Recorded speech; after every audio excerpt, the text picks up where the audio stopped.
The Strangling at Swallowfield House, a Miss Marple puzzle. Section 1. The Bell at Swallowfield. St. Mary Mead had a way, in the last blue hours before an autumn dusk, of pretending it was the whole of the world. The lane between the vicarage and the post office lay quiet under a thin drizzle. A robin picked at the churchyard yew, and from Miss Marple's parlour window one could see the smoke of Mr. Hetherington's fire rising in a single obedient line, as if even the wind had been taught its manners. It was into this softly ordered evening that the bell of Swallowfield House began, most improperly, to ring. It rang once, and then again, and then in a small, unrestrained burst, as though someone had struck it, and then remembered they should not have. Miss Marple, who had been counting the stitches of a small pink bed jacket intended for her great niece, set down her needles without haste, and glanced through the window. A pale rectangle of light showed at the top of the house's east wing, where the old servants' passage ran. The rest of Swallowfield was in its usual state of stately, brown-eaved dignity, its lawns raked, its rose beds pruned back for the season, its long avenue of limes half stripped of leaves. "That will be one of the maids, miss," said Emily, appearing with the tea-tray. "They do practice ringing at odd times." "Do they?" said Miss Marple gently. "How very interesting." She did not, of course, believe it. Emily was young and had a fondness for tidy explanations. The bell at Swallowfield House was not rung for practice.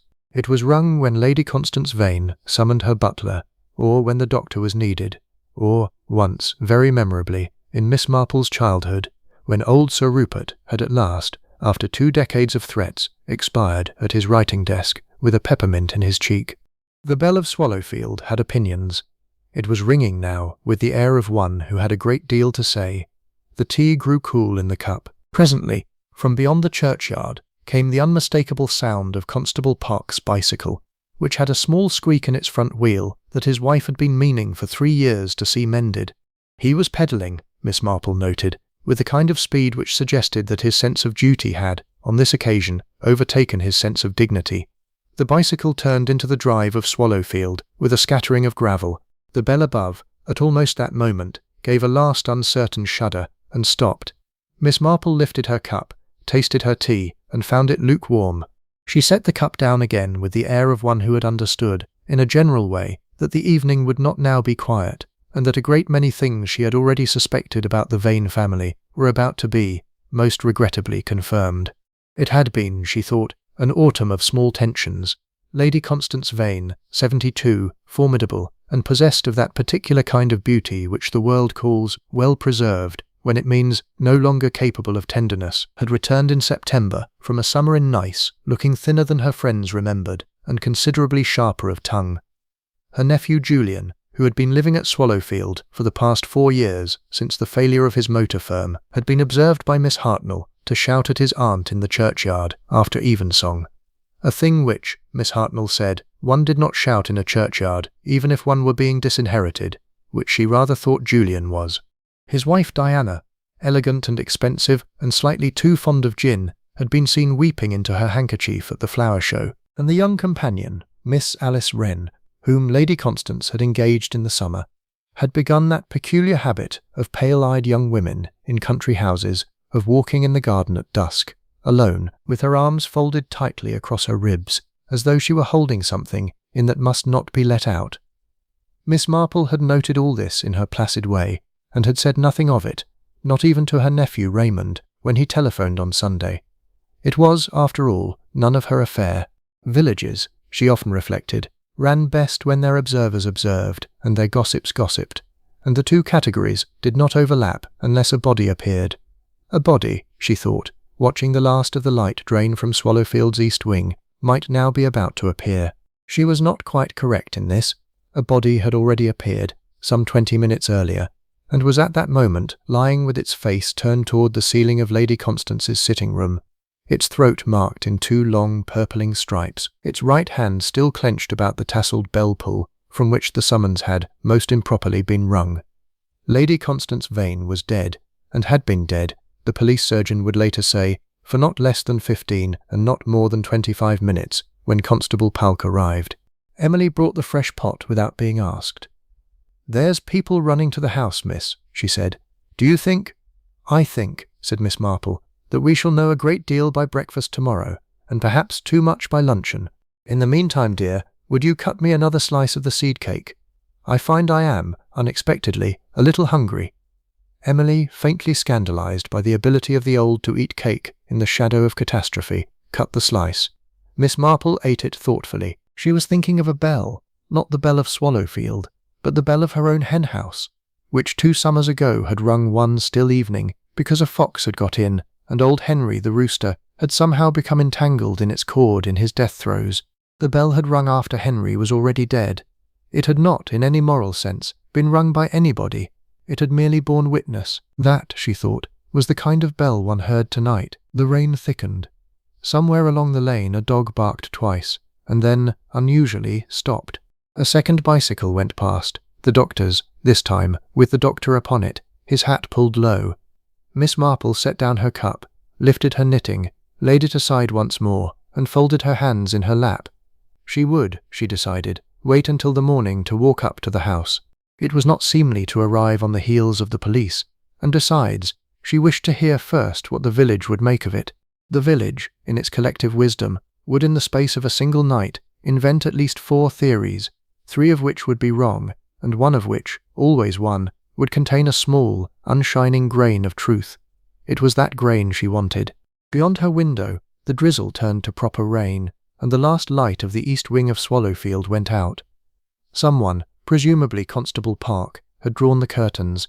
Miss Marple watched them close, with the composed sorrow of one who has, in a long life, watched a good many curtains close over a good many rooms. "Poor Constance," she murmured, so softly that Emily, in the doorway, could not be sure she had spoken at all. She was never a woman to ring a bell she could not answer. Emily, uncertain, retreated to the kitchen. The clock on the mantel struck the quarter. Outside, the last leaf of the rowan by the gate detached itself and fell, quite silently, into the wet gravel of the path, a small, particular fall, as though something had been decided, and the tree, at least, had accepted it. Miss Marple, who had been watching, saw the leaf fall. She had, without knowing precisely why, begun to notice the details a mind notices when it has understood, before the reasoning has quite caught up, that a murder has been done. Section 2. The Morning of Whispers. The leaf had scarcely settled in the gravel when the rain began, in earnest, to darken the paths of St. Mary Mead, and by the time the church clock had struck 7 the next morning, 3 separate accounts of what had happened at Swallowfield House were already circulating, none of them accurate, and all of them delivered with the confidence of eyewitness testimony.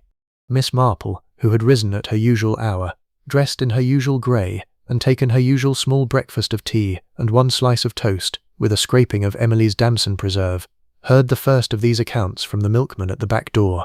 "Strangled with her own pearls, they say," said Mr. Tyrrell, setting down the bottles with the reverent gloom appropriate to sensational news. "Great long string of them, worth a fortune. And Constable Park found her at the top of the stairs, with the pearls in her hand, and a look, they do say, Miss Marple, of pure astonishment on her face." "How very dreadful," said Miss Marple. "And who is they, Mr. Tyrrell?" "Well, miss," said Mr. Tyrrell, thrown momentarily off his stride, "they is what one hears. Mrs. Polk was up at the house before dawn with a fresh shirt for the constable, on account of him being called out sudden, and she stopped by the vicarage kitchen on her way home." "Ah," said Miss Marple, who had, in a long life, understood that "one hears" almost invariably meant "Mrs. Polk has spoken." She thanked Mr. Tyrrell, paid him for the milk, and closed the door on his enthusiasm with a small, thoughtful frown. Lady Constance Vane, she reflected, had worn her pearls very seldom in the last 2 years, on account of a slight fatness of the neck which the pearls made prominent, and if she had been wearing them last night, at home, alone, in her sitting-room at the top of the servants' stair, then something out of the ordinary had certainly been going on before ever the bell was rung. By 8:30 the second account had arrived, brought by Miss Hartnell in a mackintosh several sizes too generous. Miss Hartnell's version differed from the milkman's in several important particulars. Lady Constance had not been strangled with her pearls, but with the cord of a heavy silk dressing-gown, of the sort she had brought back from Nice. The body had been found not at the top of the stairs, but seated at her writing-desk, with a half-written letter beneath her hand, and Julian Vane, the nephew, had been discovered by Constable Polk in the drawing-room downstairs. "Quite calm," said Miss Hartnell, with a stress on the words that made calmness itself sound like a species of crime. "Quite calm, Jane," she repeated, reading a book, a novel if you please, with his aunt not cold above his head. "And Diana?" asked Miss Marple, who had risen to put on the kettle. "Diana," said Miss Hartnell darkly, "was in bed, so she says, with a headache, so she says. Really, Jane, one does wonder." "One does," agreed Miss Marple, who was wondering rather less about Diana than about the writing desk. Lady Constance had not been in the habit of writing letters after dinner. She had, indeed, complained once at the vicarage tea that evening correspondence gave her indigestion, and that any letter worth writing was worth writing in daylight. If she had been at her desk last night with a pen in her hand, then either she had been continuing something already begun, or she had been surprised in the middle of a thought so pressing that indigestion no longer signified. The third account arrived in the person of the vicar himself, who called at 10 with the news that he had spent the morning at the house, and had, in his gentle way, been of what small comfort one may be. The vicar's version resembled Miss Hartnell's in the matter of the dressing-gown cord. This was, he confirmed, correct, but differed from both previous accounts in the matter of Julian's demeanour, which he described, with clerical charity, as shaken, poor fellow, quite shaken. "And Miss Wren," said Miss Marple. The vicar's mild eyes clouded. "Ah, Miss Wren, poor child. She has taken it very hard indeed. She was, you see, the one who found her ladyship. She had gone up to bring the hot water bottle, as she does each night at 10, and she rang the bell. It seems she scarcely knew what she did. She rang and rang, they said, until the constable came." "So it was Miss Wren who rang the bell," said Miss Marple, half to herself. "Yes," said the vicar, "a great many times." There was a small pause. Miss Marple looked down at her hands, folded in her lap. The bell then had not been rung by the dying woman, as Mr. Turrell's version implied, nor, as Miss Hartnell had suggested by omission, had it not been rung at all. It had been rung, several times, by a young woman who had come upstairs with a hot water bottle and found her mistress dead. That was a fact of some weight. Miss Marple filed it, quietly, beside the fact of the writing desk and the fact of the unaccustomed dressing gown. "The poor child," she said aloud. "Is she at the house still?" "She is in her room. Dr. Haydock has given her a small sedative. Julian is with the police in the library." "Diana," said the vicar, "is dressing." He said it as though dressing, in such a household, at such a moment, were a mildly reprehensible activity, which perhaps in the vicar's mind it was. When he had gone, Miss Marple sat for some minutes at the window. The rain had cleared, and a pale, uncertain sun lay across the wet lane. From the direction of the house came a hammering, brisk and businesslike. That would be the police putting up their trestles in the gun-room, where old Sir Rupert's collection of stuffed pheasants had watched over the entrance of many a country tragedy. It occurred to Miss Marple, not for the first time, that pheasants under glass had a look which was very like the look of the village itself at moments such as this. Alert, glassy-eyed, quite motionless, and taking in absolutely everything, she rose, put on her hat, took up her second-best umbrella, and went out. She did not go to the house. She went instead to the post office, where Miss Weatherby was already installed behind a counter of stamps and speculation, and there, for the space of some 20 minutes, she listened to a fourth version of the murder, which combined the pearls of the first account, the dressing-gown of the second, and the calm of Julian from the third, and added, for good measure, a mysterious footprint on the terrace, which no one else had yet mentioned, and which, Miss Weatherby said, had been of a size that could scarcely have been made by any respectable person in the village. "A large footprint," said Miss Marple, with polite attention. "How very interesting, and where, precisely, was it?" "On the terrace," said Miss Weatherby, with the air of one confirming a natural law. "By the French windows of her ladyship's sitting-room. It was pointing," she added, "outwards." "Was it, indeed?" said Miss Marple.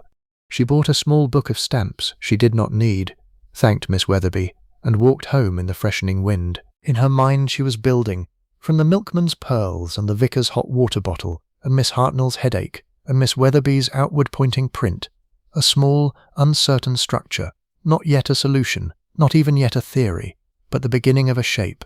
It was, she thought, rather like knitting. One did not, at the outset, see the pattern. One only felt the wool in one's hands, and knew the fingers had, from long practice, a wisdom of their own. The rowan by her gate had lost another leaf in the night.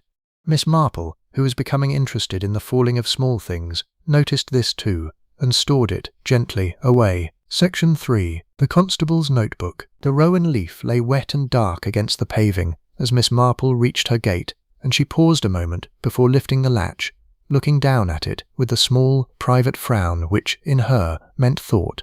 Then she stepped through, closed the gate carefully behind her, and found Constable Park waiting for her at her own front door with his helmet held before him in both hands, like an offering. "Miss Marple, ma'am," he said. "Inspector Slack sends his compliments, and would be obliged if you would step up to the house, at your convenience, to speak with him upon a matter." "Inspector Slack," said Miss Marple mildly, "is very kind. I shall come at once." She said this without irony, though privately she had known Inspector Slack for a great many years, and had formed the opinion that his kindness was of a purely functional character, the kindness of a man who wishes to be finished with his interviews by tea-time. Slack was not, in the ordinary sense, a stupid officer. He was merely a hurried one, and hurry, in the investigation of murder, was very nearly the same thing as stupidity. Miss Marple had learned, over the years, to help him without appearing to, and to leave him with the impression that his own excellent instincts had done all the work. She fetched her second umbrella, this one rather better than the one she had taken to the post office, and walked up the lane at Constable Polk's respectful pace. As they went, she said, in the tone of a woman making conversation, "Constable, when you arrived last night, was Miss Wren still at the Bell?" Constable Polk considered. He was a slow, honest man, with a great respect for facts, as he had personally observed them. "She was, Miss Marple, standing with her hand on the pull. Not ringing then, mind, just holding. When she saw me, she let go." "Ah," said Miss Marple, "and she said, 'Oh, Constable, thank God.' And then she said, 'She's in there.' And then she said nothing at all for some little time. She was very white, miss." "Very white," said Miss Marple. "Yes. And Mr. Julian?" "Mr. Julian was in the drawing-room, ma'am. He come out when he heard my step. He was, well, ma'am, if I may say so, he was quite composed. He said, 'Park, my aunt is dead, I believe,' just like that, very quiet." "He believed she was dead," said Miss Marple gently. "He had not, then, been upstairs to see?" Constable Polk stopped in the lane. It was, one saw, a point which had not before occurred to him. "No, ma'am," he said slowly. "He had not. He said he had not. He said Miss Wren had come down the stairs crying, and he had told her to ring the bell, and he had stayed below to receive whoever might come." "How very sensible of him," said Miss Marple. Constable Polk, who had begun to feel that his notebook was somehow less complete than it had been 10 minutes ago, walked on in a thoughtful silence. Swallowfield House at 11 in the morning was a house doing its best to look as though nothing had happened. The gravel had been raked. The shutters of the sitting-room stood decently closed. A maid in a clean apron was arranging chrysanthemums in the hall.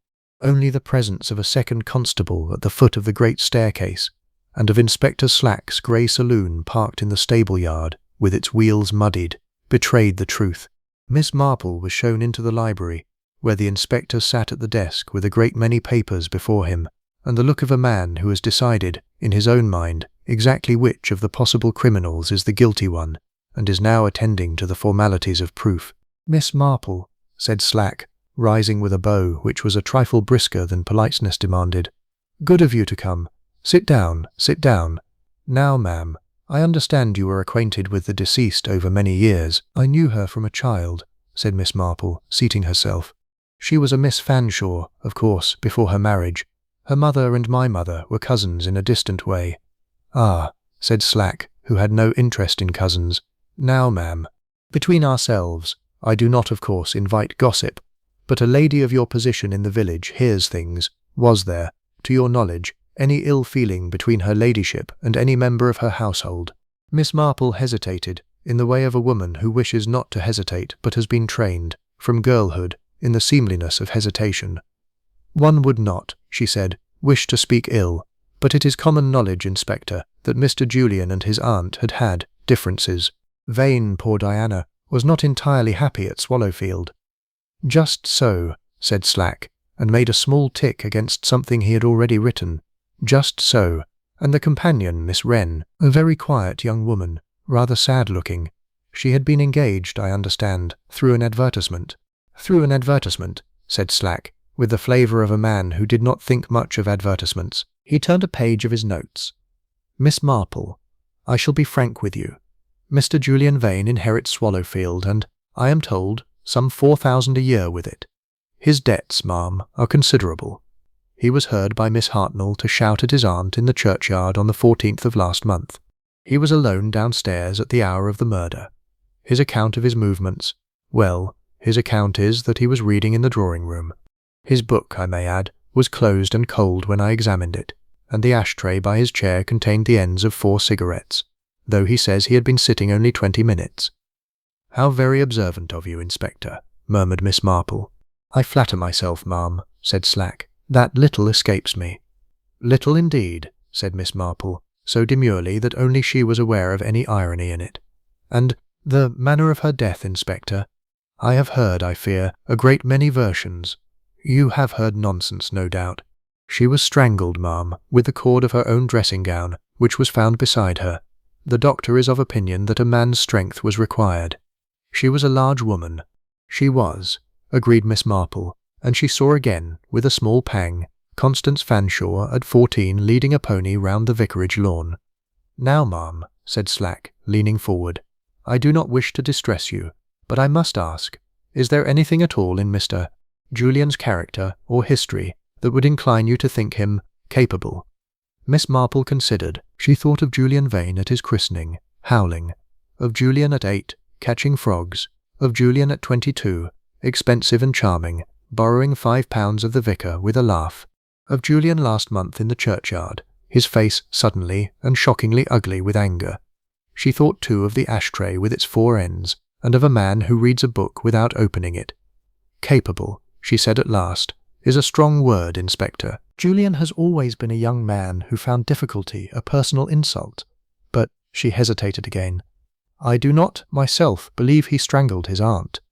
You do not, said Slack, raising his eyebrows. I do not, said Miss Marple. It seems to me that Julian, if he were to do such a thing, would do it in a temper, in the churchyard, in view of Miss Hartnell. He would not do it neatly, upstairs, and then sit down to smoke 4 cigarettes over an unopened book. Julian is not a neat person, Inspector. Ha, said Slack, unimpressed. Well, ma'am, we shall see. Neatness or no neatness, a man in debt, alone in the house at the hour of the crime, with the strongest of motives, is not a person one lightly overlooks. No, indeed, said Miss Marple, one would not lightly overlook him. She rose, thanked the inspector, and went out. In the hall the chrysanthemums had been finished. The maid was gone, but on a small table by the door lay a pair of gloves which Miss Marple recognized as Miss Wren's. One of them was inside out. Miss Marple looked at it for a moment, and then, without touching it, walked on. Section 4. The nephew in the library. Miss Marple did not immediately leave the hall. She stood a little apart from the small table with the gloves upon it, appearing to examine the barometer, which was set fair and lying, as barometers in October usually do. From where she stood she could see, through the half-open door of the drawing-room, one arm of a leather chair, and upon that arm a hand, Julian Vane's hand, resting quite motionless, with a cigarette burning down between the second and third fingers. The ash had grown very long. It was the kind of ash which forms upon a cigarette when the smoker has forgotten it entirely. She had, she thought, seen that hand before. Once, at a garden fete 3 summers ago, when a small child of the vicar's had fallen from a swing and cracked her head open upon a rockery. Julian, who had been passing, had stopped, glanced, and moved on with precisely that quality of stillness, not indifference exactly, but a species of self-protective absence, as though the sight had struck him, but not, so to speak, reached him. Diana had run to the child. The vicar had run. Even Miss Hartnell, hampered by her galoshes, had run. Julian had walked on, smoking. It had been, Miss Marple felt, the moment at which she had first understood that Julian Vane was a man of a peculiar interior weather. He looked up now, and saw her, and rose. "Miss Marple," he said. He came to the door of the drawing-room. He was, as Constable Pulk had said, quite composed, but the composure was a shade too complete, like a coat of new paint upon damp wood. "I heard you were with Slack. Has he arrested me yet?" "He has not," said Miss Marple gently, "but he has, I fear, formed opinions." "He would," said Julian, and produced a smile which did not quite arrive at his eyes. "Come in, if you can bear it. I have been sitting here since 8. I find it easier than being upstairs." Miss Marple came in. The drawing-room at Swallowfield was a long, cold room, papered in a hunting green, of which Lady Constance had grown fond in the early years of her marriage, and which she had not, since, seen any reason to change. A fire had been lit, but was doing very little. Julian's book, closed and unread, lay upon a small table beside a saucer, with the 4 ends of cigarettes that Inspector Slack had observed. A 5th end lay beside them, which either Slack had missed or Julian had added since. It was, Miss Marple noted, unmarked at the tip, whereas the other 4 were bent, the difference, in her long experience of village drawing-rooms, between a cigarette smoked in absent-mindedness and one smoked in an effort to steady the hand. "Julian," she said, sitting where she was bidden, "I am very sorry." He looked at her for a moment, and something at the corner of his mouth trembled. "Are you, Aunt Jane?" he said. She was not, of course, his aunt, but she had been called Aunt Jane by half the children of St. Mary Mead for 50 years, and he had, as a small boy, given her a wild strawberry once at a picnic. He remembered such things when he was frightened. She saw him remembering now. "I am very sorry indeed," she said, "for your aunt, and for you, and for a great many people who will suffer in the next few weeks whether or not they deserve it." Julian gave a small wretched laugh. "That is more comprehensive than most condolences I have received. Most people are sorry chiefly for me, in the hope that I shall not, when convicted, revenge myself by bequeathing the house to a home for stray dogs." "Julian," said Miss Marple, "did you quarrel with her yesterday?" He hesitated. "We had words, in the afternoon, about money. It is always about money. She had heard from her bank in London that I had been drawing again upon the small allowance she gave me. She was going to change her will." "Was she?" said Miss Marple. "She said so. She was very angry. She used the word parasite. I used, I regret, several others. Diana was not there. Miss Wren was. Miss Wren, I fear, hears everything at Swallowfield. Her ears have grown quite long with residence. And after the quarrel, I walked in the shrubbery until the light was gone. Then I came in for dinner. Aunt Constance did not come down. She took a tray in her sitting-room. Diana went up early with a headache. I sat in here with a decanter of whiskey and this." He touched the closed book. "And I did not, in point of fact, read a single word. About 10 I heard Miss Wren cry out upstairs. I went to the foot of the stairs, and she was standing at the top of them, holding the bell-pull, with her face, well, Aunt Jane, you have seen faces. I told her to ring, and she rang, and Pulk came. That is all. You did not go up."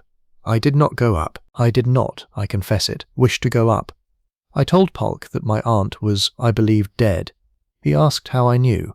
I said that a young woman does not stand at the top of a staircase ringing a bell like that, unless someone is dead." Miss Marple looked at him for a long moment. "That was a very reasonable inference, Julian." "Yes," he said, and his voice was suddenly, unexpectedly tired. "I have always been reasonable. That is my great failing. My aunt used to complain of it. She said I lacked heart. She was right. I lack heart, Aunt Jane. I have lacked it since I was 14. But I do not, I think, quite lack it enough to strangle her." There was a silence, in which the fire hissed with a small green tongue over a damp log, and outside the window a magpie chattered upon the terrace balustrade. Miss Marple, who had been watching Julian's hands, saw the fingers of the right hand fold themselves over the wrist of the left and press hard upon a place there. He had, she thought, in that moment, hurt himself deliberately. It was a thing she had seen small boys do in the vicarage garden when they were determined not to cry. "Julian," she said, "who else was in the house last night?" "Ourselves, the 2 of us, Diana, Miss Wren, Mrs. Pargeter the cook, and Ellen the housemaid. Rogers the butler was in the village at his sister's. She is ill. Aunt Constance had given him leave. The under-housemaid, Rose, had the evening out, and did not come in till after Pulk. There was no one else." He paused. "There should have been no one else, but, yes, there was a man on the terrace at about 7. I saw him from the shrubbery. He was standing by the French window of Aunt Constance's sitting-room. He was, I think, looking in. When he saw me, he stepped back into the shadow of the yew, and by the time I had walked round, he was gone. He was a tall man in a dark coat. I did not know him. I did not, Aunt Jane. I did not think of him again until this morning. You did not tell Inspector Slack. Julian looked at her. Aunt Jane, he said, I have told Inspector Slack a great many things, and each has been received as a further proof of my guilt. I have learned, in the last few hours, not to tell Inspector Slack anything he has not directly requested. That, said Miss Marple, is perhaps not wise. Perhaps not, but it is human. He smiled a small, exhausted smile. You will tell him, of course. I shall consider it, said Miss Marple. She rose. At the door she paused, and looked back at him, at the closed book, and the ash, and the hand which had, however briefly, hurt its own wrist. Julian, she said, the terrace. Which way was he facing when he stepped back? Julian frowned. Facing, when he stepped into the shadow. Was he facing the house or the drive? Julian considered.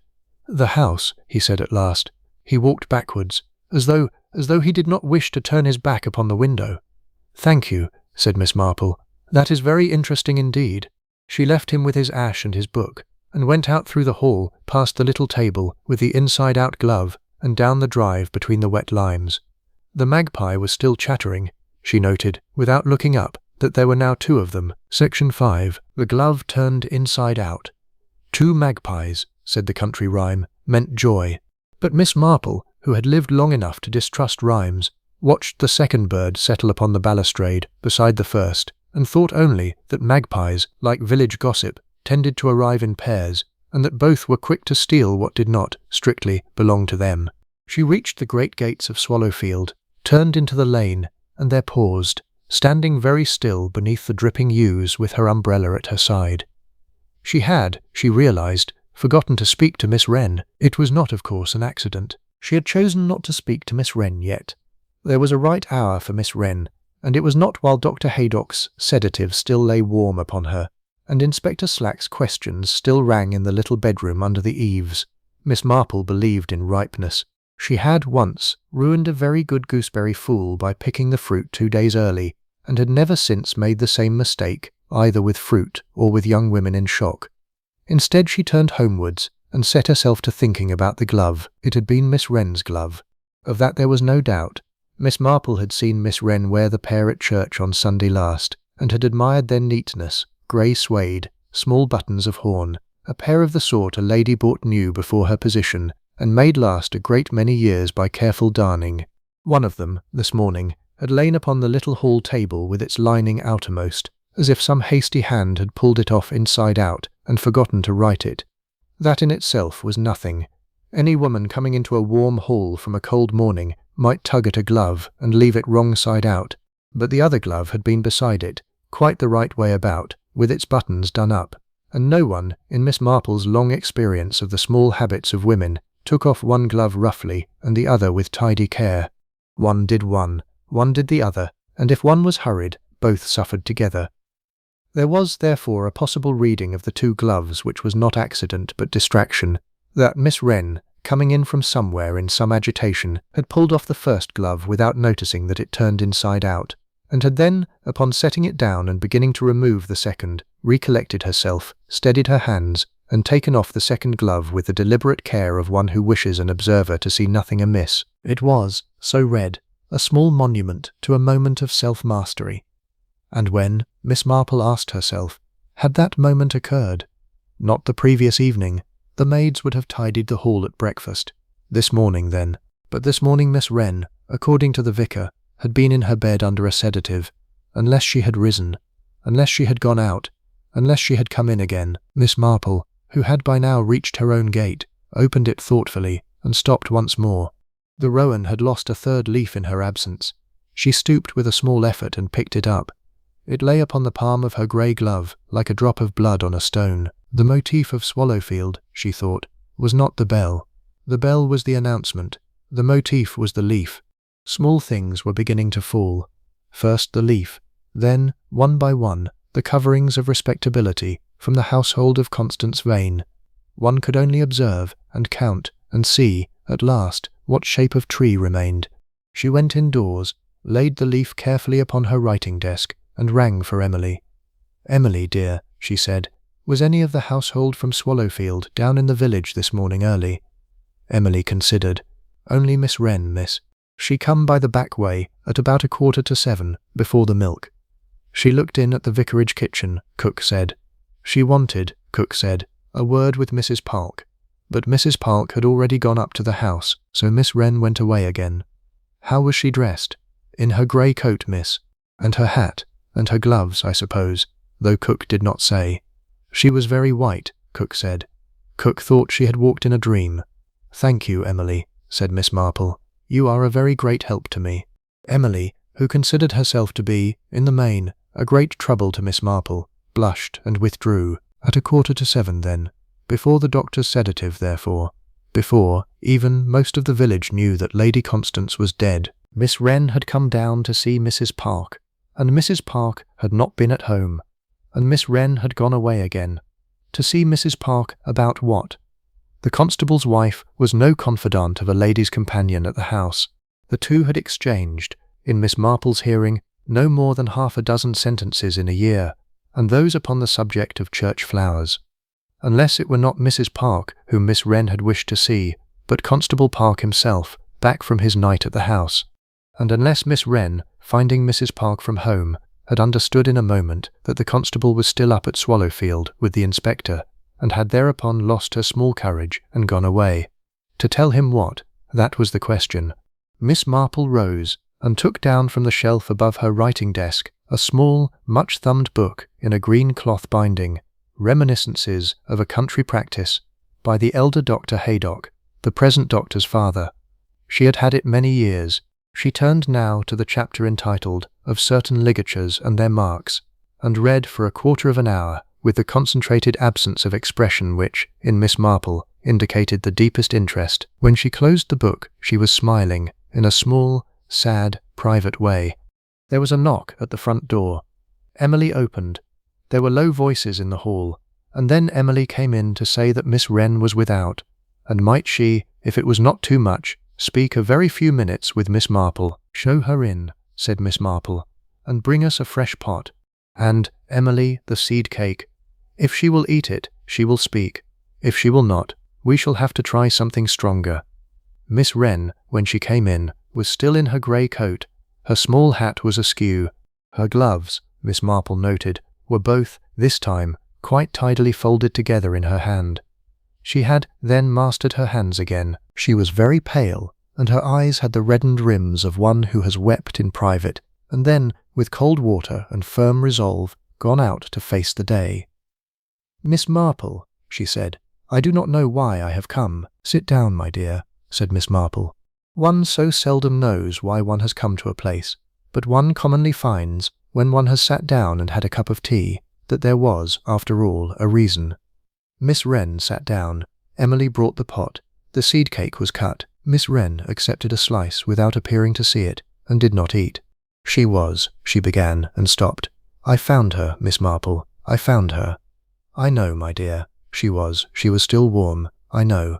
There was a smell in the room, a scent. I have been thinking of it all morning. It was not her scent. It was tobacco, I think. Not Mr. Julian's tobacco. Another sort. Sweeter. Like, I do not know what it was like a man's tobacco, but softer. Ah, said Miss Marple. Her hands, folded in her lap, did not move, but somewhere behind her serene grey eyes a small door opened, and behind it stood, quite distinctly, the figure of a tall man in a dark coat, stepping backwards from a French window into the shadow of a yew. I did not tell the inspector, said Miss Wren. I forgot. And then when I remembered, I thought he would not believe me. Miss Marple, please, should I tell him? Yes, my dear, said Miss Marple. You should tell him, and I shall come with you, if you like, and drink a second cup of tea in his presence while you do it, so that he shall know it is a serious matter. Miss Wren, unexpectedly, gave a small, choked laugh, and then, with the same suddenness, began to cry. Miss Marple let her cry. Outside, a fourth leaf detached itself from the rowan, and, quite silently, fell. Section 6. The Scent of an Older Wrong. Miss Wren wept for some minutes, and Miss Marple did not disturb her. There was a right way to receive tears, and it consisted chiefly of a still lap, a folded handkerchief laid within reach, and the sound, from another room, of a kettle refilling itself against a further need.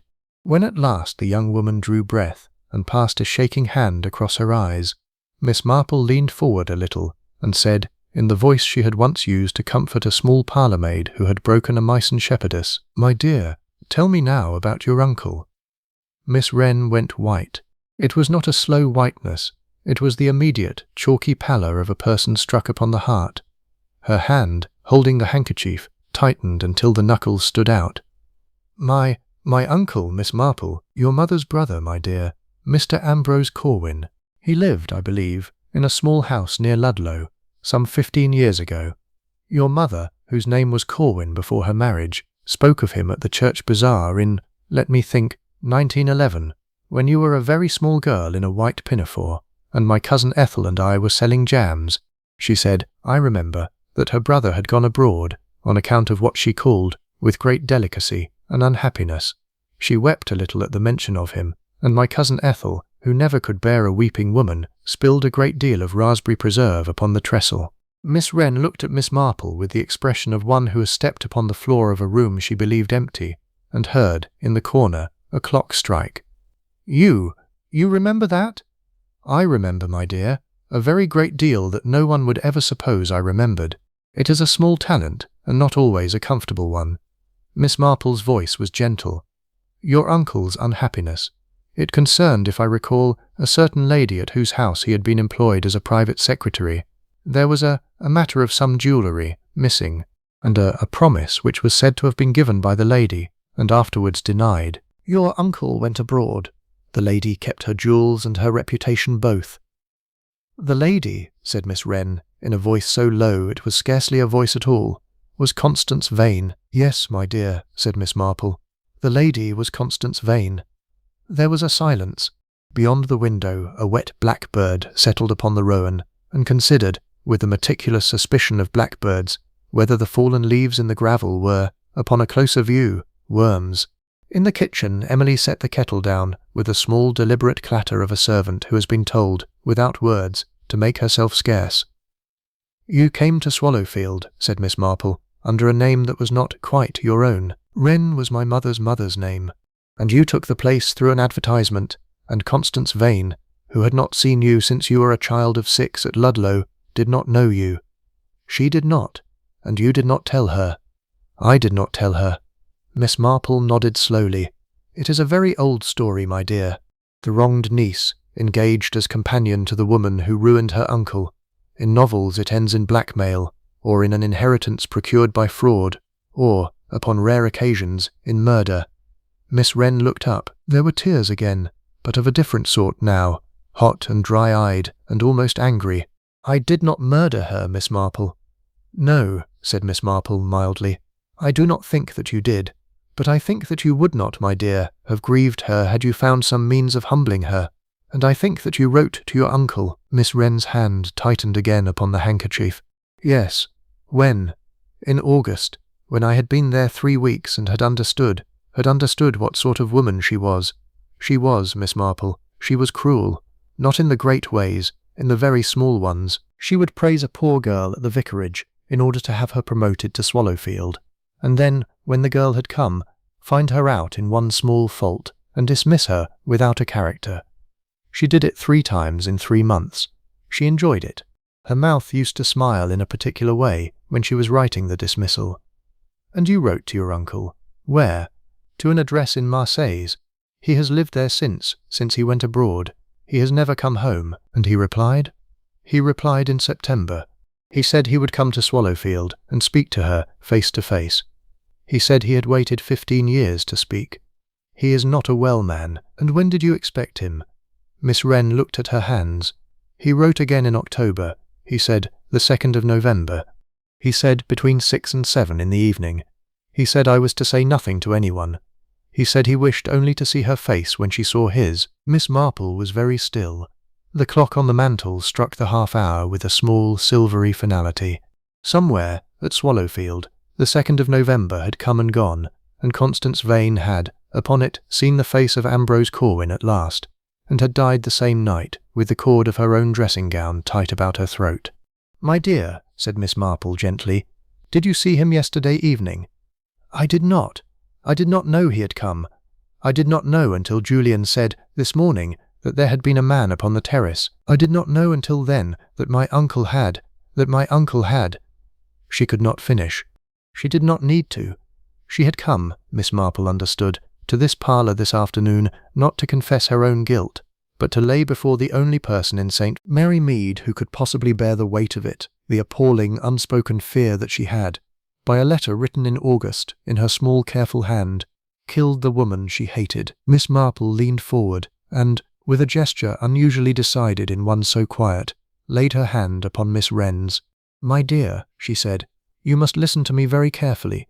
Your uncle, if he came in a dark coat. He stood upon the terrace at 7 o'clock and looked in at a French window. He was seen by Julian. He stepped backward into the shadow of the yew. Now think, my dear, a man who has come to speak, at last, face to face, does not step backward into shadow when he is observed. A man who has come to strike does not step backward either, he strikes. A man who steps backward into shadow and afterwards vanishes is a man who has come to see and not to be seen. Do you understand me? I think so. Your uncle came to look upon her. That is all. He did not kill her. He was, upon the terrace, at 7. The doctor is of opinion that she died between 9:15 and 9:30. There is, my dear, a considerable interval. Then who, I cor acid be contemporaneous. That, said Miss Marple, is what we must quietly discover. But first, my dear, you must tell Inspector Slack about your uncle. Not about your letter, not yet.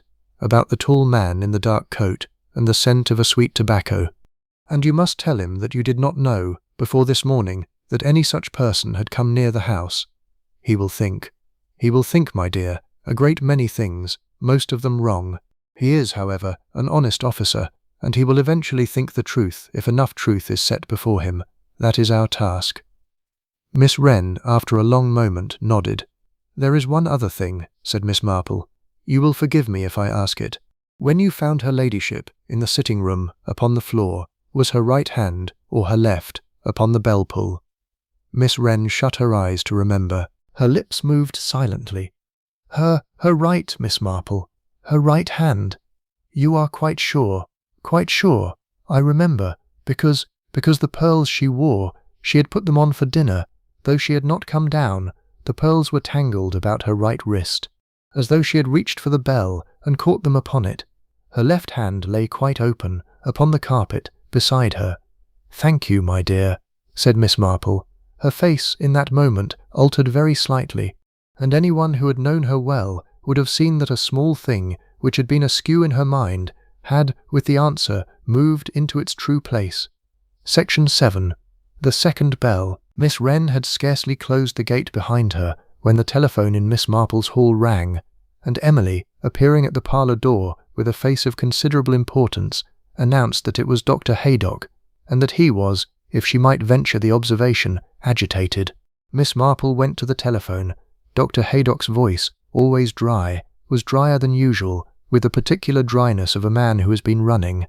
Jane, come up. There has been another Dr. Diana, Mrs. Julian, found in the bath 20 minutes ago by Ellen the housemaid. Slack is up there now, tearing his hair. He wants you. Diana, said Miss Marple, and for a moment she said nothing else. How, doctor? Drowned, or so it is meant to appear. There is a bruise upon the back of the neck, however, which I do not care for, and the water was cold, which is not the water of a woman who has fallen asleep in her bath. I am no policeman, Jane, but I have seen too many corpses in warm water to be fooled by one in cold. Come, I shall come at once, said Miss Marple. She set the receiver upon its hook. For an instant she stood quite still, one hand upon the little table in the hall, looking at nothing in particular. Emily, watching her, said afterwards to cook that Miss Marple had, at that moment, gone into herself, like a lady laying a shawl aside.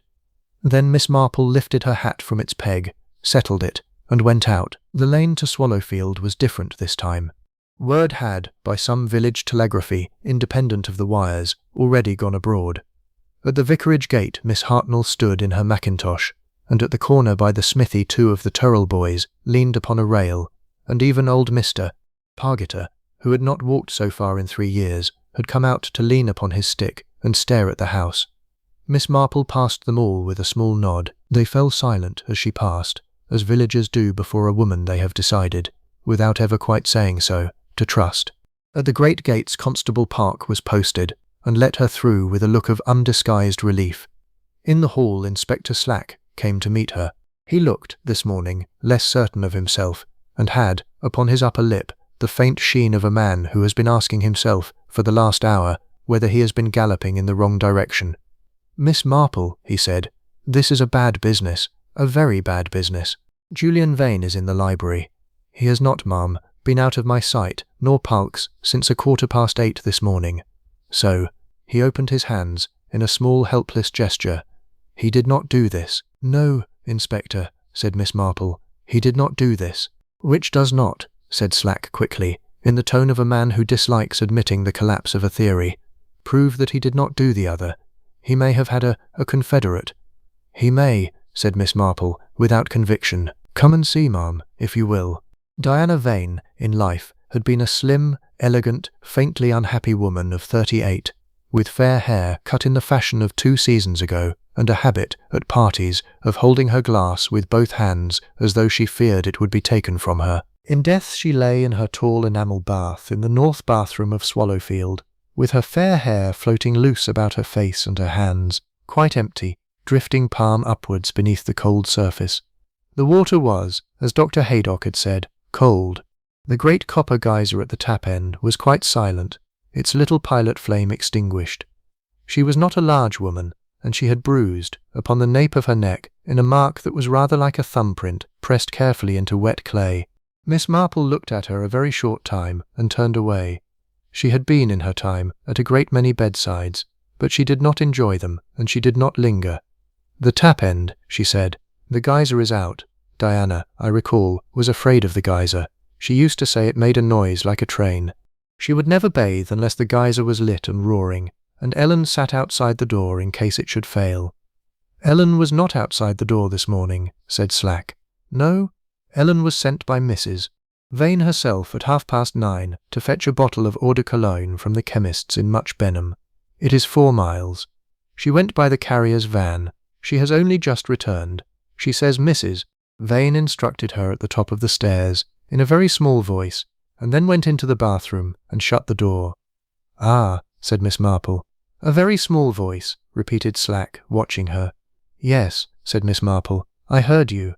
There is, in the small voice of a woman speaking at the top of a stair, a great deal to be considered. A woman who has resolved to bathe in the ordinary way does not, as a rule, speak in a small voice, nor does she send her one attendant 4 miles off upon an errand that could as easily wait an hour. Nor, above all, does she extinguish, before she steps into the water, the very geyser without whose noise she could not, in her own confession, bear to bathe." Diana Vane, then, had spoken in a small voice for one of 2 reasons: because she was frightened, or because she was told to speak in a small voice. In either case, she had not this morning been alone with her decisions. "Inspector," said Miss Marple, "who was in the house between 9:30 and 10:30. Slack consulted his notebook. "Julian, in the library, with me from 9:15. Ellen, gone to Much Benham. Cook, in the kitchen. Park was in the kitchen with her from 20 to 10, drinking a cup of tea and asking her about last evening. She did not stir. Rose, the under-housemaid, upstairs turning out the linen cupboard on this floor. She says she heard Mrs. Vane speak to Ellen, and afterwards heard the bath running, and afterwards, some little time, she heard nothing further, which did not alarm her, as Mrs. Vane was in the habit of bathing long. Rogers the butler, in the servants' hall, mending a shoe. Miss Wren went out at 9, and walked into the village, and, I am told, called at your house." "She did," said Miss Marple. "So," said Slack, "of the household, only Rose was upon this floor. Rose is 15 years old, and, in my judgment, incapable. Which means, ma'am," he lowered his voice, "which means that either Mrs. Vane took her own life, and lit no geyser because she did not intend to come out of the water, or someone came in from outside, or," said Miss Marple gently, "someone did not go out." Slack stared at her. "Ma'am? Last night, Inspector, we assumed, all of us, that the man upon the terrace, the tall man in the dark coat, came and looked and went. We did not inquire whether he went. He may not have gone. Slack's face slowly changed. It went, in the space of 3 breaths, from surprise to indignation to a kind of grim, professional stillness. "A tall man in a dark coat," he said. "Park has said nothing to me of a tall man in a dark coat. Park has not been told. Miss Wren means to tell you this afternoon. I mean to tell you now." She told him, in a very few sentences, and without once mentioning the letter or the name of Ambrose Corwin. He listened without interruption. When she had done, he shut his notebook with a small snap. "Miss Marple," he said, "if there is such a man, we shall have him by nightfall. The station-master, the carrier, the innkeeper, a stranger in a village at this season, does not pass unseen." "No, indeed," said Miss Marple. He went out. She heard him giving orders in the hall, brisk, decided, very nearly happy. It was easier, one saw, to hunt a stranger than to accept that an unhappy woman had drowned herself in cold water without a word. Miss Marple did not, for her part, believe it any easier. She stood alone in the bathroom doorway a moment longer, and looked, not at Diana Vane, but at the small brass bell-pull beside the bath, which Diana, if she had been frightened, might have reached, and had not. It hung quite straight. She turned to go. As she did, from the terrace below the window came, faint and unmistakable, the smell of a sweet, unfamiliar tobacco. Section 8. A question of handedness. Miss Marple came down the great stairs of Swallowfield at her ordinary pace, one hand light upon the banister, and paused at the turn to look out through the tall arched window at the terrace below. The terrace was empty, the scent of tobacco was gone. A wet wind from the west had scoured the flagstones clean. Only the yew at the corner, that same yew into whose shadow the tall man had stepped backwards on the previous evening, stood black and dripping, and, Miss Marple thought, somehow expectant, like a witness who has been kept too long in the passage before being called. In the hall she asked Rogers, who was hovering with a duster he was not using, if he would be so very kind as to bring tea to the small morning-room, and if Mr. Julian would care to join her there. Rogers, whose face had aged 10 years in 24 hours, said he was sure Mr. Julian would. Julian came. He had shaved, his collar was fresh, but his hands, when he took the cup she gave him, trembled with a small persistent shiver that no whisky, one saw, had quite subdued. He sat opposite her by the little fire. "Aunt Jane," he said, "Diana, I know. She was not always kind to me, you understand, but she was mine. She was mine." He set the cup down. The china chattered against the saucer. "I do not know how to be a widower, Aunt Jane. I have not the training. No one has the training, Julian." He passed a hand across his eyes. "Slack has gone to hunt his stranger. He tells me I am for the moment released. He tells me this with the air of a man restoring a purse he has not quite decided is mine. Aunt Jane, who is this stranger?" Miss Marple looked at him carefully. She had thought a great deal, upon the stairs, about how much to say and to whom, and she had decided, with the small cold clarity which came upon her at such moments, that Julian must be told a very little, and that little, precisely. "The stranger," she said, "is an old man from Marseille, once badly used by your aunt in a matter of jewels and a broken promise. He came last night to look at her. I believe he only looked." Julian was silent a moment. Then he said, "Corwin. Good God! Ambrose Corwin. She spoke of him once, when I was a boy. Spoke of him with the particular satisfaction with which she spoke of anyone she had utterly destroyed. He is alive?" "He was alive, at 7 o'clock last evening, upon your terrace. And Alice Wren, is his sister's daughter?" "Yes." Julian, for the first time in the whole of that dreadful morning, laughed. It was a short laugh, and not a pleasant one, but it was a laugh. So the companion was a mine laid quietly in the house for 15 years. Aunt Constance always did enjoy her enemies. She would have appreciated the tidiness of it, if only she had lived to see the wick lit. He looked at Miss Marple. "But he did not kill her, you say?" "I do not think he did." "Then who, Aunt Jane?" "Slack is at Much Benham Station, hunting a phantom." "Who?"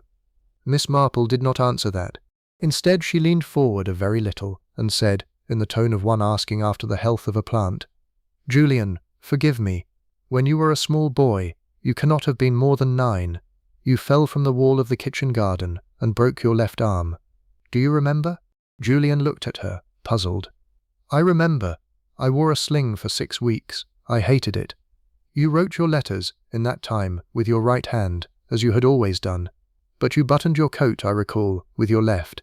Your aunt scolded you for it. She said a gentleman should be able to button a coat with either hand, and had a right hand been intended, one might safely assume, for the purpose.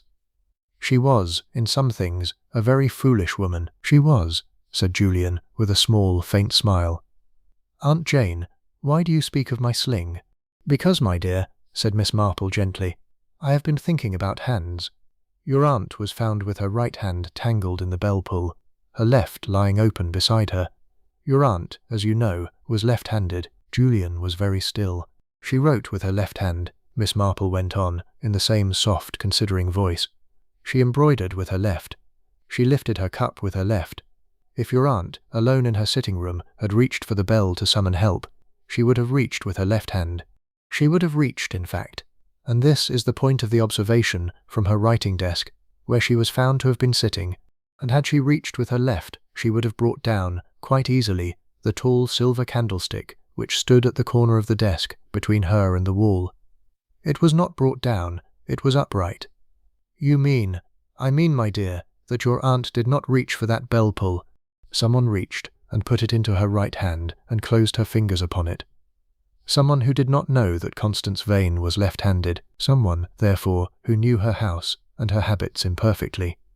Someone, Julian, who was, quite lately, in the house, but not, so to speak, of it. She watched him steadily. He did not, she was glad to see, react as a guilty man would react. His face went through the ordinary changes of a man who is thinking, puzzlement, followed by a slow dawning, followed at the last by a look of small, sharp, painful understanding.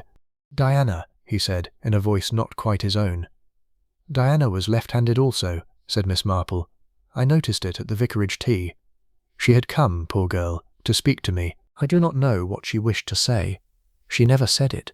But she raised her teacup, and her ring caught the light, the ring on her left hand, and I remembered, though I had not thought of it in years, that Constance had once said to me, in a tone of great disapproval, that her nephew had married a woman as sinistral as herself. She used the word sinistral. She was fond of long words when she meant unkind ones.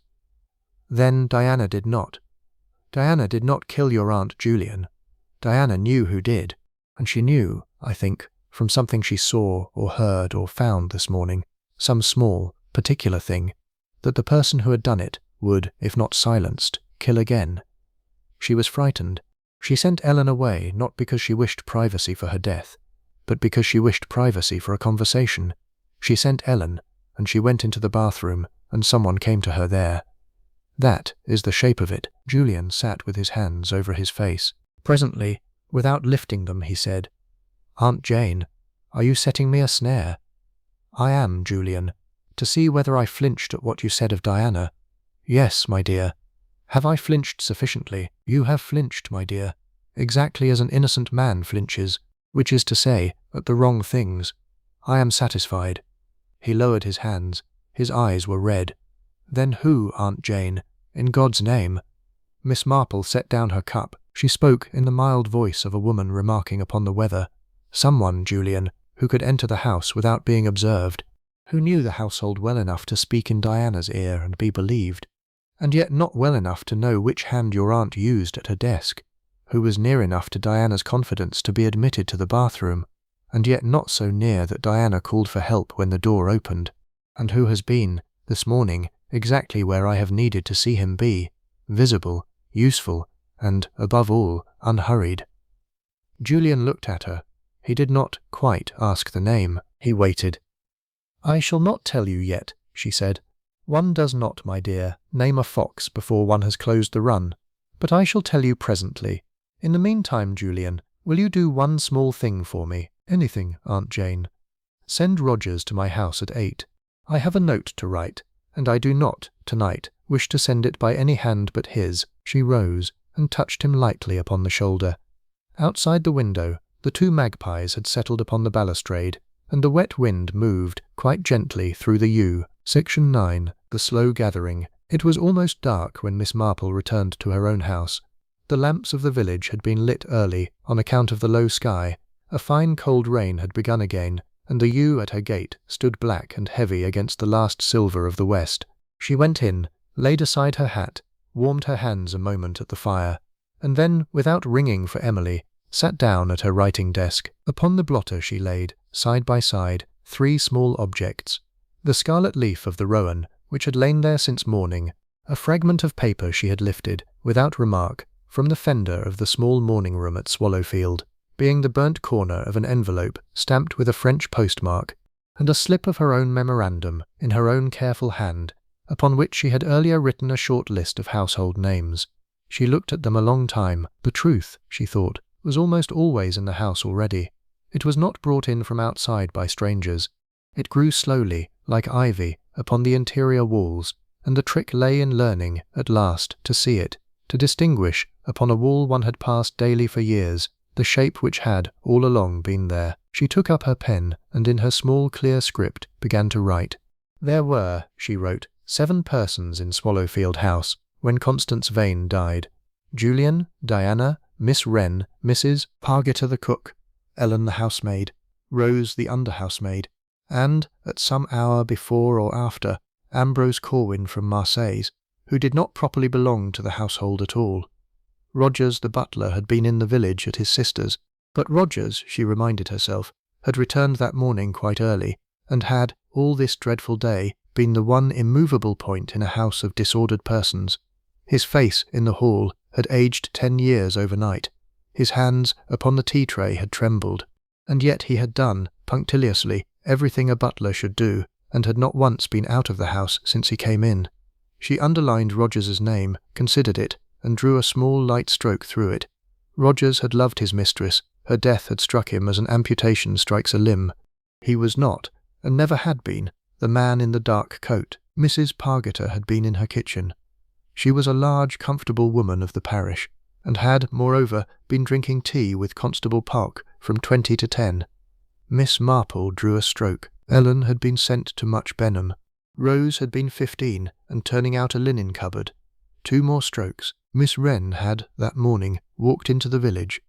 She had come to Miss Marple in a state of exhausted honesty, and Miss Marple, who had watched a great many honest women in her time, was satisfied. A stroke. Julian had been in the library with Inspector Slack from 9:15. He had been, in the previous evening, in the drawing-room with a decanter and an unopened book. His hands trembled. His heart, one had reason to think, was breaking, though he did not yet know it. A stroke. Ambrose Corwin, the tall man in the dark coat with the sweet foreign tobacco, had come to look. He had stepped backwards from the French window into the yew. He had not, Miss Marple believed, killed anyone. He had, however, been seen, and would be found by Slack at Much Benham station by evening, and would say what he had come to say. She left his name in a small parenthesis, which left upon her paper a single name unstruck, the name of the person who had, that morning, been visible, useful, and, above all, unhurried. Miss Marple laid down her pen. She sat with her hands folded in her lap, and looked, in the still light of the lamp, at the name she had written. It was not a name the village would have guessed. The village had already, by dinner-time, arrived at 4 false conclusions: that Julian had done it, Miss Hartnell's opinion; that Miss Wren had done it; Miss Weatherby's, on account of the advertisement; that some passing tramp had done it, the vicar's being the mildest and most consoling; and that Constance had, in some obscure fashion, done it to herself, Mr. Pargeter's being both scandalous and impossible. None of the 4 was correct. The correct answer, she thought sadly, was almost always the one which required the observer to admit that the person who had brought them tea, and remembered their preference in cakes, and inquired after their rheumatism, had also, at another hour, tightened a silk cord about a throat. She rose. She went to the little bureau in the corner, unlocked the middle drawer with a small key from her chatelaine, and drew out from it a paper she had had, since morning, upon her mind. A copy of the announcement Constance Vane had, some 3 weeks ago, placed in the Times. Not the advertisement for Miss Wren. Another. A codicil, so to speak, of the same distrust that had lately grown in Constance's mind. It read, "Wanted, an experienced land agent for a small estate in Somerset. Apply, with references, to Box 447, The Times." It was dated the 14th of October. Constance, one saw, had been in the process of dismissing her present agent, who had held the position for 11 years, and of engaging another. Her present agent was a man who lived not upon the estate, but in a small house upon its edge, and who came up daily to the office at Swallowfield, and who had, in the ordinary way, the keys of every door except the private rooms upon the upper floor. Her present agent, moreover, had married, some 6 years ago, a woman whom Diana Vane had known at school. Her present agent came in at his own hour and went out at his own hour, and had, during the last 5 weeks, been often in the house at hours he had no strict business to be. His name, Miss Marple did not, even in the privacy of her mind, quite yet allow herself to say it. She was not superstitious, but she preferred, in the presence of an unspoken truth, the courtesy of silence. She locked the paper away. She went to the window. Beyond the wet garden, at the corner of the vicarage lane, a single figure passed under the lamp. A tall, unhurried man in a dark ulster, with a soft hat pulled low. He walked with the small, steady pace of a man who owned his hours. He did not, as he passed, look toward her window. He did not need to. He turned into the lane that led to his own gate, and was gone. Miss Marple lowered the curtain. At 8 precisely, Rogers came, as Julian had promised. He was pale and grave. He took in his gloved hand a small unaddressed envelope. He looked at Miss Marple with the puzzled loyalty of an old servant asked, at the end of a long day, to do one thing more. "Miss Marple," he said, "may I ask where it is to go?" "To no one at all, Rogers," she said. "You will walk, at 9 o'clock, once round the outside of the churchyard by the north path. You will pass, as you know, the gate of Mr. Wentworth Sayers's cottage. You will let the envelope fall, quite naturally, upon the grass just within his gate, not further, mind, and not less. You will not knock. You will not linger. You will come home." Rogers looked at her a long moment. Then, without a word, he bowed. He understood, perhaps, more than she had said. Old butlers, in her experience, generally did. When he had gone, she opened the envelope she had prepared. Upon a single sheet, in her small clear script, she had written, "I know about Diana. I know about the pearls. I shall be at the sundial at 11, J.M. She folded the sheet again and put it back into the envelope and sealed it. It was a small piece of writing, but it was, she thought, precisely the piece of writing that a man in Mr. Wentworth Sayers's position, finding it upon his lawn at 9 of a wet November evening, would neither disregard nor take to the police. She turned out the lamp.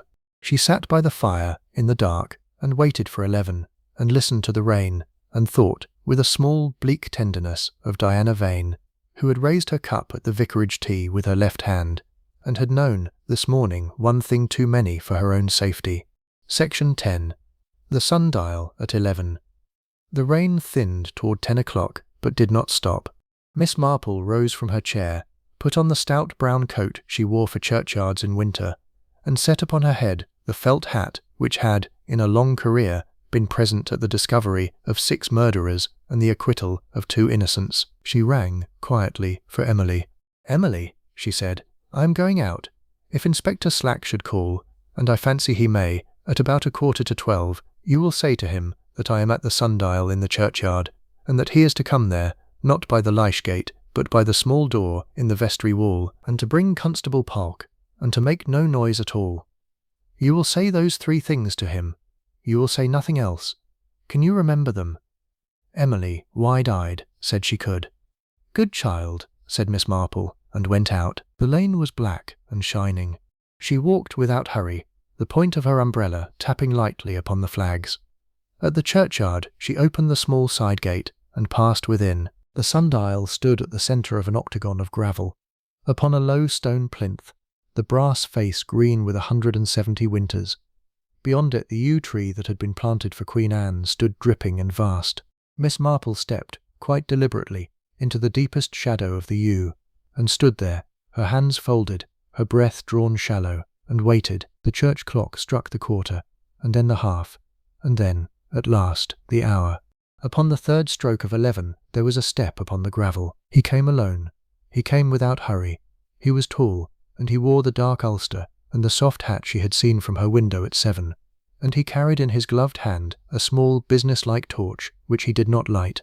He stopped by the sundial, and looked once about him in the manner of a man who had considered, upon his walk down, exactly how many concealments the churchyard offered, and was satisfied with his enumeration. Then, in a voice so low it barely lifted above the rain, he said, "Very well. Where are you?" Miss Marple did not at once answer. She stood in the shadow of the yew and let him wait. She was calculating, with the care of a woman who has done such calculations before, the exact distance between herself and him, and between him and the vestry wall, and the small door in it, from which, if Emily had been faithful and Slack punctual, she expected, at any moment, a second footstep. He shifted his weight. "I have your note," he said. "I have come. Speak, or I go." "Mr. Sayers," said Miss Marple. He turned toward the voice. He did not, one saw, appear startled. He appeared, rather, disappointed, as at the confirmation of a suspicion he had preferred not to hold. "Miss Marple," he said, "I might have known. May I ask what game we are playing?" "No game, Mr. Sayers."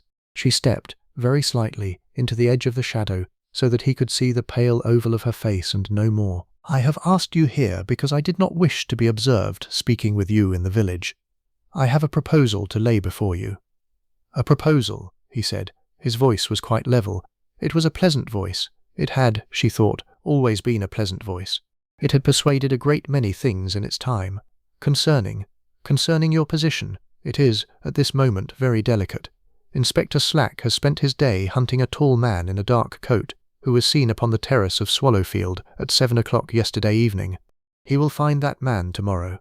He will find, at Much Benham, an old gentleman from Marseille by the name of Corwin, and this old gentleman will explain, at considerable length, why he came, and what he saw, and what he did not do. It will be established, before luncheon, that the tall man on the terrace was not the murderer, but a witness.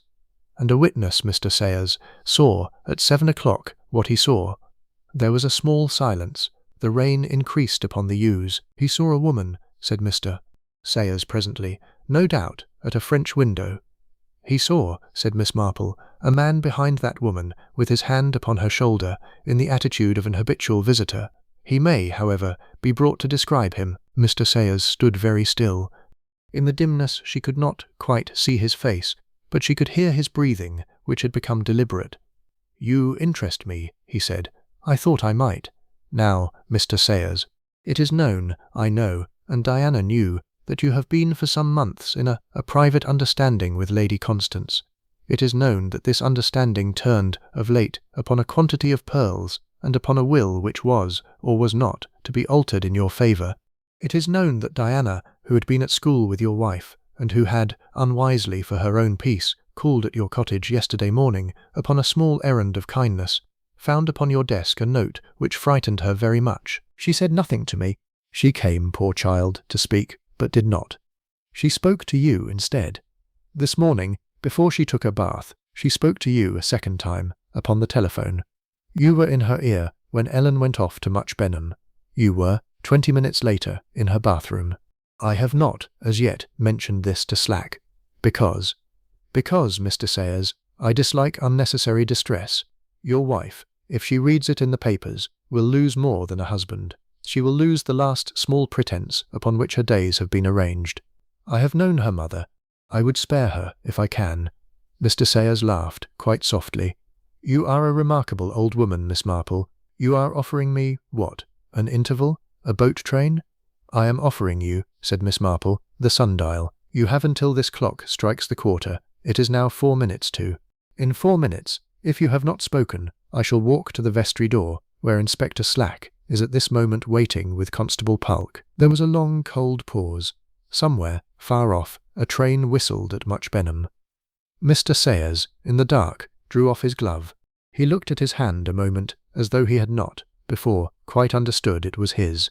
Then he said, in a voice from which the pleasantness had gone, "I never meant to do it, you know. It was the pearls. She would not give me the pearls. She had promised. She had said, in July at Nice, that they were mine when she died.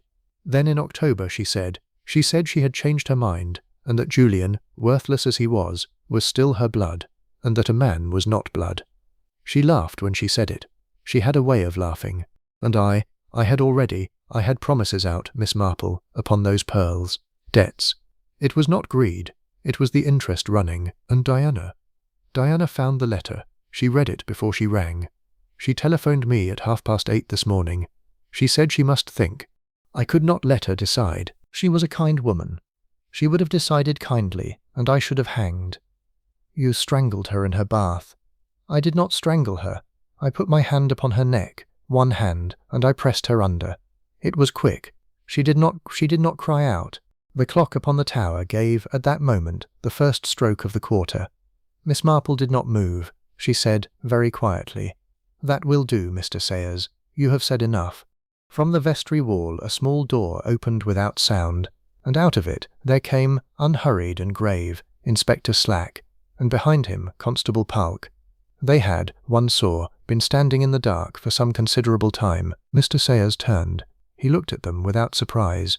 He looked, indeed, with the particular tired courtesy of a man who has, in a private conversation, been permitted the small dignity of finishing his own sentence.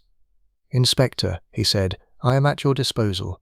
Miss Marple, in the shadow, closed her eyes for one moment only, and thought, with a pang so quick it might have been mistaken for the wind, of Constance at 14, leading a pony round the vicarage lawn, of Diana at the flower show, weeping into her handkerchief, and of the small, particular way in which a leaf detaches itself from a rowan, and falls, quite silently, upon a wet path. Section 11. The Village at Peace. Mr. Sayers went with them, without protest, and without a word, along the north path, and out by the small door in the vestry wall. Constable Pulk walked at his elbow. Inspector Slack a pace behind, his notebook clutched in his hand, as if he were afraid it might, at this hour, escape him. Miss Marple did not accompany them beyond the gate. She stood a moment at the sundial, looking down at the green face of the brass, upon which the rain had gathered in small bright beads, and thought, with the tired precision of a woman who has in one long day finished a piece of work she would rather not have begun, that the hour indicated by the shadow, had there been any sun, would have been the hour at which Diana Vane had, upon that same morning, lifted her hand to a telephone, and been, in effect, dead already. Then she turned, and walked home through the rain. Emily, wide-eyed and rigidly awake, had the fire built high, and a fresh pot upon the hob. She helped Miss Marple out of the brown coat and the felt hat, and asked no questions, and was rewarded with a small particular smile and the announcement that there would, presently, be a slice of the seed cake. She retreated. Miss Marple sat down in the fireside chair, folded her hands in her lap, and remained so for a long time. And if, in that hour, a tear or two ran down the small lined face without troubling the composure of it, there was no one but the cat to observe, and the cat, being an old cat, said nothing. The morning came, as mornings in St. Mary Mead always did after a night of catastrophe, with an inconvenient brightness. The rain had gone. A low autumn sun lit the wet lanes, the churchyard yews, the raked gravel of Swallowfield's drive. Miss Hartnell was abroad before 8, canvassing opinion. The milkman, restored to his professional gloom, went from door to door adjusting the record. The vicar, in his shirt-sleeves, could be seen at his gate, speaking earnestly to Miss Weatherby, who was nodding with the reluctant nods of a woman being reasoned out of a preferred theory. The village, as it discovered by degrees that the murderer had not been Julian, nor Miss Wren, nor a passing tramp, but Mr. Wentworth Sayers, that quiet, respectable agent whom everyone had known for 11 years, and whom no one had, at any time, suspected of anything more grievous than a dry sherry before dinner, went through the peculiar convulsion of a small community obliged to admit that one of its own had been, quite unremarked, wearing the mask of a stranger. There was shock, and there was the small guilty relief that such shock brings. And there was, at last, that peculiar hush which falls upon a village when it has understood that safety is not, and has never been, the natural condition of a life together, but a discipline of small kindnesses maintained daily against a wind which, as this week had shown, can at any moment change. Julian came at 11. He was pale and shaven, and much older than he had been 48 hours before. He sat where Miss Wren had sat, and drank the tea he was given, and did not, for some minutes, speak. When he did speak, it was to say, "Aunt Jane, I have been thinking about Diana." "Yes, my dear, she came to see you," you said, at the vicarage tea. She wished to speak. Did you know then?" "I did not know, Julian. I only saw that she was frightened, and that she raised her cup with her left hand, and I remembered a phrase your aunt had used. That was all. I put it aside. I would give a great deal, my dear, to have not put it aside." He was silent. Then he said, in a voice she had to lean forward to hear, "She would have wished, you know, to be forgiven, for whatever kindness she failed to do me. She was not a happy woman.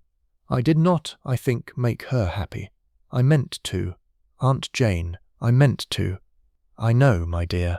Do you think—" He looked at her, and the boy of 9 with the broken arm was for one instant clearly visible in the man of 34. "Do you think she knew? I think, Julian, that she knew a great deal more than either of you ever said. Women commonly do." He nodded, slowly. He set down his cup. Presently he said, "I shall shut up the house. I cannot live in it now. I shall go abroad for a year, perhaps 2. I shall take Alice Wren, if she will come, as a companion for my mother's cousin at Torquay, who is elderly and needs one. I owe her that. She has lost more than she gained, poor child." "That is a very proper arrangement, Julian. And Aunt Jane," he hesitated, "the pearls, Aunt Constance pearls. Mr. Sayers's debts were, it seems, upon them. I have looked at the papers this morning. It is a great sum. I shall sell them, and pay what is owed, and give what remains to some hospital. I do not, I find, wish to own them. I do not, I find, wish to own anything that she smiled at me over. Is that an unbecoming feeling? It is a very becoming feeling, my dear." He rose. At the door he paused, and turned, and did the thing which, in his whole life, he had never before done. He came back, and stooped, and kissed the small dry cheek that had been offered him at his christening, and had never, since, quite ceased to be a comfort. Then he went out. Miss Marple sat some time by the fire. Then she rose, and took her scissors, and went out to the rowan by the gate. The tree was nearly bare now.